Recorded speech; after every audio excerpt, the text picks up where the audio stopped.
ಎಲ್ಲರಿಗೂ ನಮಸ್ಕಾರ. ಇದು ಸುದ್ದಿ ಟಿವಿಯ ವಿಶ್ಲೇಷಣೆ ಡಿಜಿಟಲ್ ಚಾನಲ್. ನೀವು ನನ್ನ ವಾಹಿನಿಯನ್ನು ಲೈಕ್ ಮಾಡಿ, ಸಬ್ಸ್ಕ್ರೈಬ್ ಮಾಡಿ, ಹಾಗೆಯೇ ಬೆಂಬಲ ನೀಡಿ. ನಿಮ್ಮ ಬೆಂಬಲವೇ ನನಗೆ ಶ್ರೀರಕ್ಷೆ.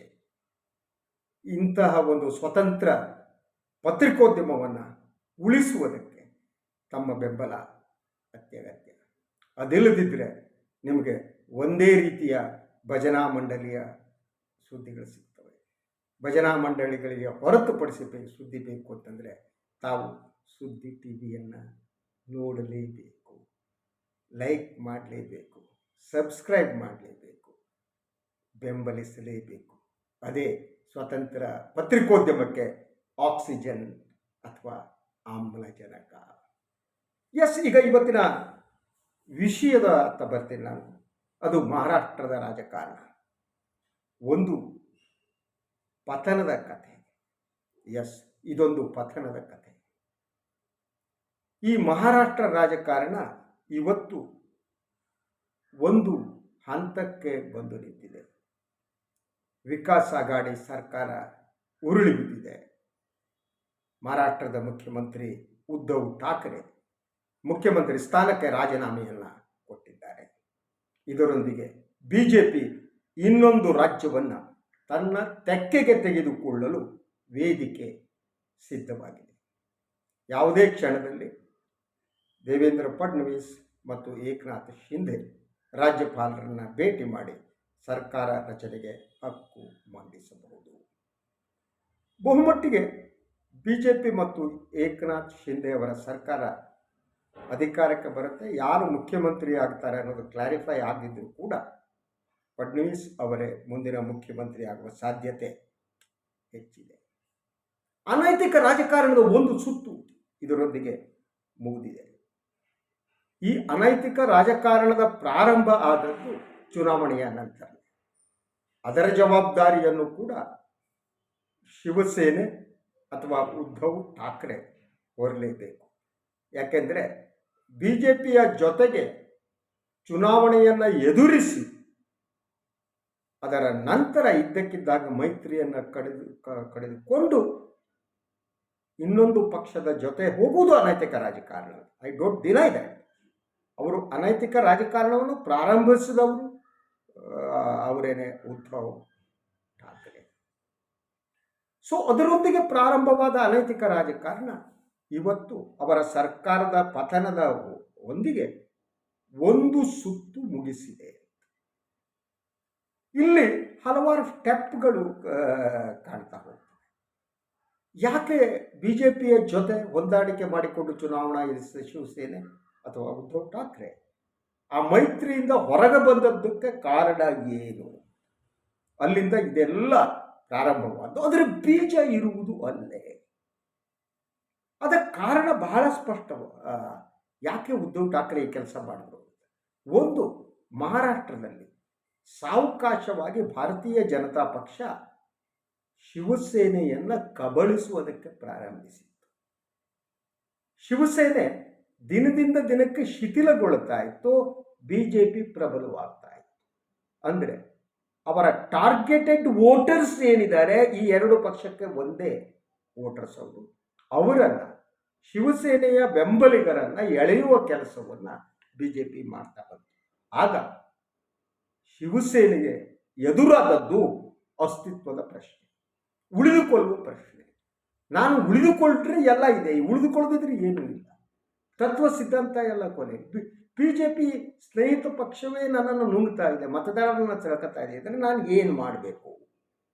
ಪ್ರಾಯಶಃ ಇದು ಬಹಳ ಮುಖ್ಯವಾದ ಕಾರಣ ಅಂತ ನನಗೆ ಅನಿಸುತ್ತೆ.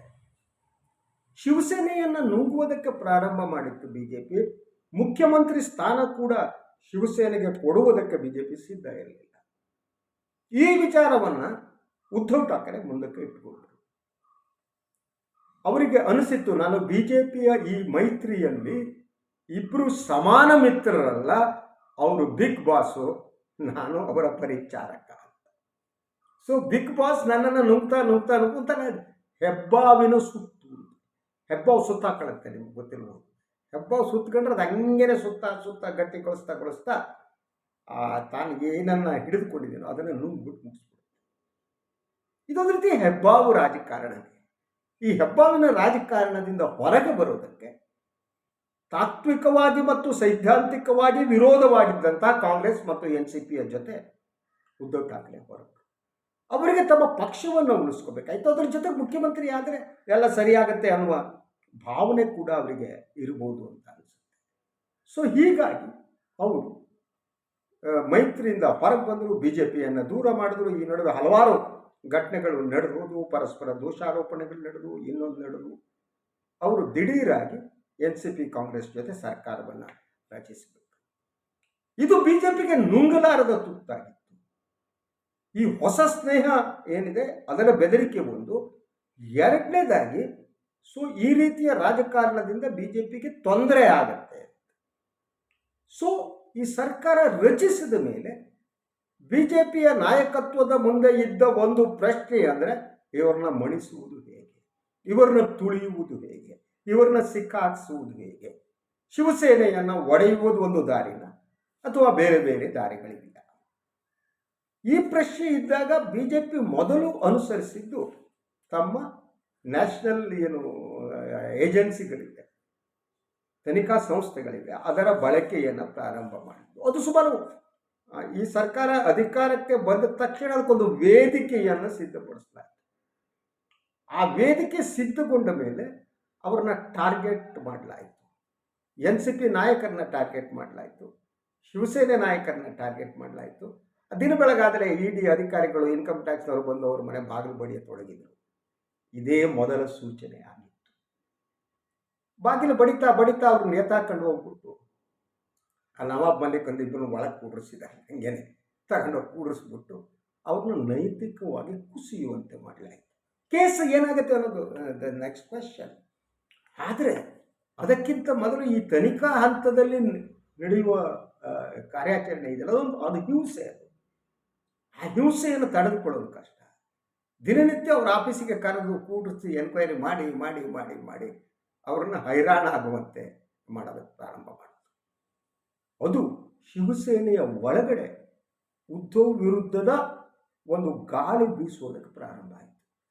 ಶಿವಸೇನೆ ಶಾಸಕರು ಯೋಚನೆ ಮಾಡೋಕ್ಕೆ ಪ್ರಾರಂಭ ಮಾಡಿದ್ರು, ನಾವು BJP ಸರ್ಕಾರ ಜೊತೆಗಿದ್ದರೆ ಈ ಪ್ರಾಬ್ಲಮೇ ಇರಲಿಲ್ವಲ್ಲಪ್ಪ, ಆರಾಮ ಸುಖವಾಗಿ ನಮ್ಮ ಬಿಸ್ನೆಸ್ ಮಾಡ್ಕೊಂಡು ಇನ್ನೊಂದು ಮಾಡ್ಕೊಂಡು ಹೋಗ್ಬೋದಾಗಿತ್ತು, ಕಾಸು ಮಾಡ್ಕೊಂಡು ಮನೆ ಲಾಟ್ರಿಂಗ್ ಮಾಡ್ಕೊಂಡು ಇನ್ನೊಂದು ಮಾಡಿ ಸುಖವಾಗಿರ್ಬೋದಾಗಿತ್ತು. ಈಗ ಇಲ್ಲಿ ಬಂದ್ಕೊಂಡು ಕಾಂಗ್ರೆಸ್ NCP ಜೊತೆ ಸೇರ್ಕೊಬಿಟ್ಟು ಈ BJP ಟಾರ್ಗೆಟ್ ಆಗ್ತಿದೆ. ಯಾವತ್ತು ನಮ್ಮ ಮನೆ ಬಾಗಿಲಿಗೆ ಬಂದು ಈ ನ್ಯಾಷನಲ್ ಏಜೆನ್ಸಿಗಳು, ತನಿಖಾ ಸಂಸ್ಥೆಗಳು ಬಾಗಿಲು ಬಡಿತು ಹೋಗುತ್ತಿಲ್ಲ ಅನ್ನೋ ಆತಂಕ ಶುರುವಾಯಿತು. ರಾಜಕಾರಣದಲ್ಲಿ ಇದ್ದವ್ರಿಗೆ ಹಾಗೆ. ಹೌದು, ಎಲ್ಲವೂ ಕೂಡ ನೇರವಾಗಿರಲ್ಲ, ಅಥವಾ ಅವ್ರಿಗೆ ಬಂದ ಆಸ್ತಿ ಎಲ್ಲ ಪ್ರಾಮಾಣಿಕವಾಗಿ ಬಂದಿದ್ದು ಅಂತ ನಾನು ನಂಬಲ್ಲ. ಅಲ್ಲ, ಅಪ್ರಾಮಾಣಿಕತೆ ಇರುತ್ತೆ, ಭ್ರಷ್ಟಾಚಾರ ಇರುತ್ತೆ, ಪ್ರತಿಯೊಂದು ಇರುತ್ತೆ.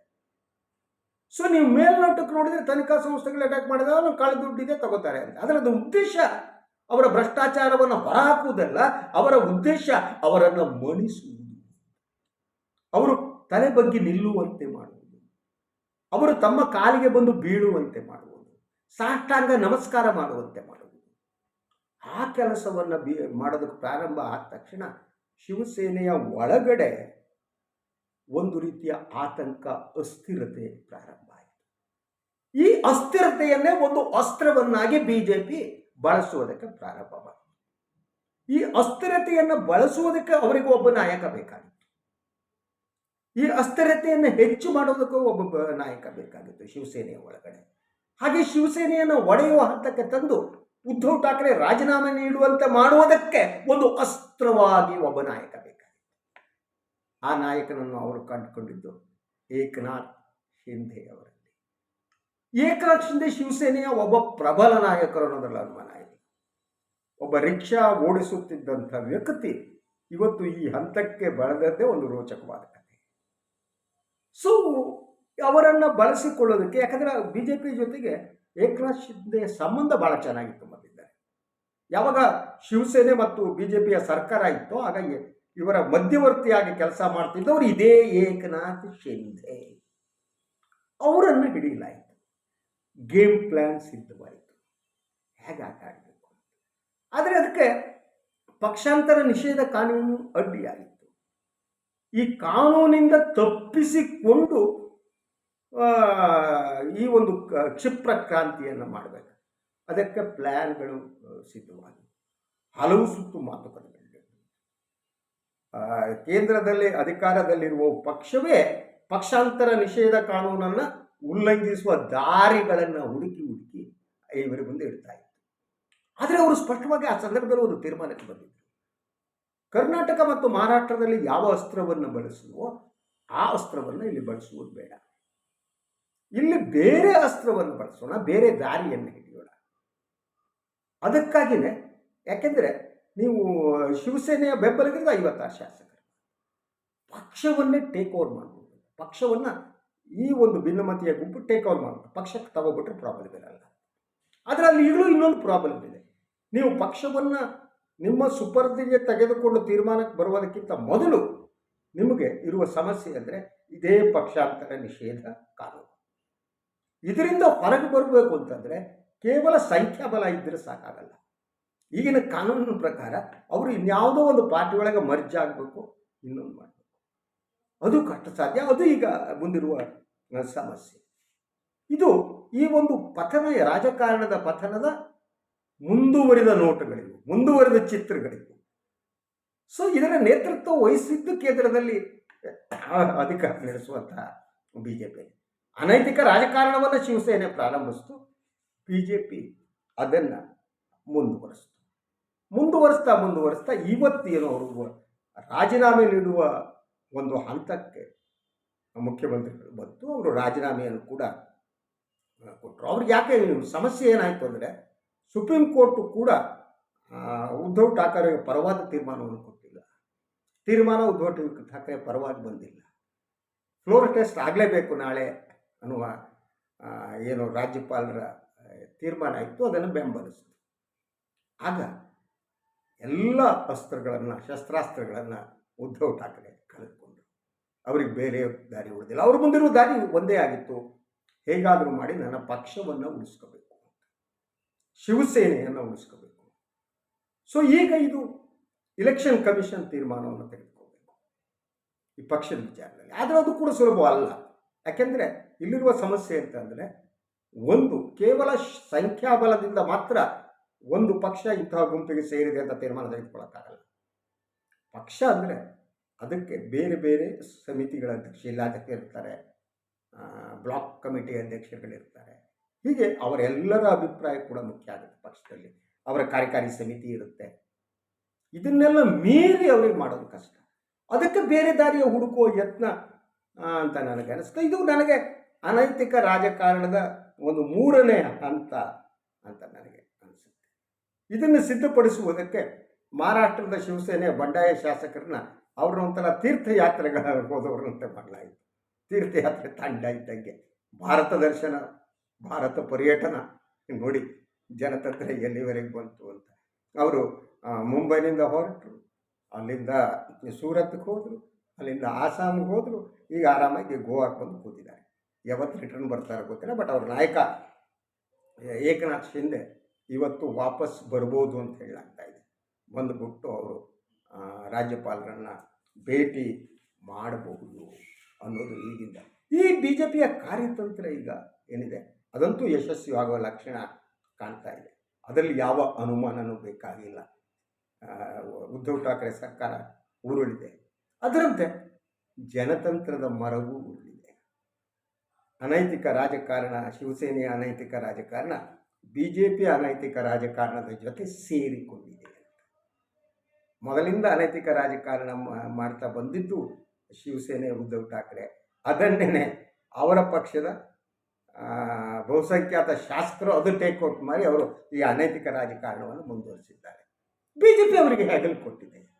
BJP ಅವರಿಗೆ ಈ ಅನೈತಿಕ ರಾಜಕಾರಣದ ಪಯಣ ಬೆಳೆಸೋದಕ್ಕೆ ಅದ್ಭುತವಾದ ಒಂದು ರಥವನ್ನು ಒದಗಿಸಿದೆ. ಆ ರಥದಲ್ಲಿ ಕುತ್ಕೊಂಡು ಟಕ್ ಟಕ್ ಟಕ್ ಟಕ್ ಟಕ್ ಟಕ್ ಟಕ್ ಅಂತೇಳಿ ಇವರೆಲ್ಲ ಈಗ ಮಹಾರಾಷ್ಟ್ರದ ವಿಧಾನಸಭೆಯೆಡೆಗೆ, ಮುಂಬೈನಲ್ಲಿರುವ ವಿಧಾನಸಭೆಯ ಕಡೆಗೆ ಬರ್ತಾ ಇದ್ದಾರೆ.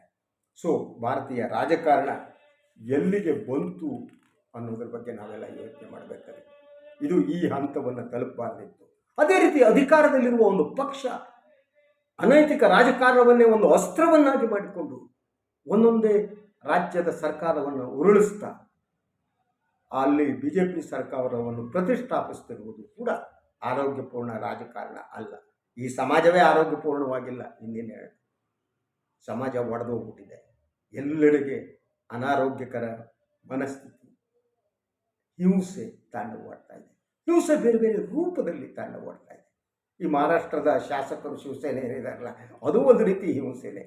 ಅವರಲ್ಲಿ ಭಯವನ್ನು ಹುಟ್ಟಿಸುವಂಥ, ನಿಮಗೆ ಬೇರೆ ದಾರಿ ಇಲ್ಲ, ನಮಗೆ ಬೆಂಬಲ ಕೊಡೋದೊಂದೇ ನಿಮಗಿರುವ ದಾರಿ ಅಂತ ಮಾಡೋದು. ಸೊ ಆದ್ದರಿಂದ ಈ ಮಹಾರಾಷ್ಟ್ರದ ಈ ರಾಜಕಾರಣ ಇದು ಒಂದು ಪತನದ ಕಥೆ, ಜನತಾಂತ್ರಿಕ ಮೌಲ್ಯಗಳ ಪತನದ ಕಥೆ. ಈ ಪತನದ ಕಥೆ ಮುಂದೆ ನಮಗೆ ದಾರಿದೀಪ ಆಗಲಿ ರಾಜಕಾರಣಿಗಳಿಗೆ ಅಂತ ಹೇಳ್ತಾ ಇವತ್ತಿನ ಈ ಒಂದು ವಿಶ್ಲೇಷಣೆಯನ್ನು ಮುಗಿಸ್ತಾ ಇದ್ದೀನಿ. ನಮಗೆಲ್ಲರಿಗೂ ನಮಸ್ಕಾರ. Please like me, subscribe my channel, support me. ಸ್ವತಂತ್ರ ಪತ್ರಿಕೋದ್ಯಮದ ಧ್ವನಿಯನ್ನು ಉಳಿಸುವುದಕ್ಕೆ ತಮ್ಮ ಬೆಂಬಲ ನನಗೆ ಬೇಕೇ ಬೇಕು. ನಮಸ್ಕಾರ.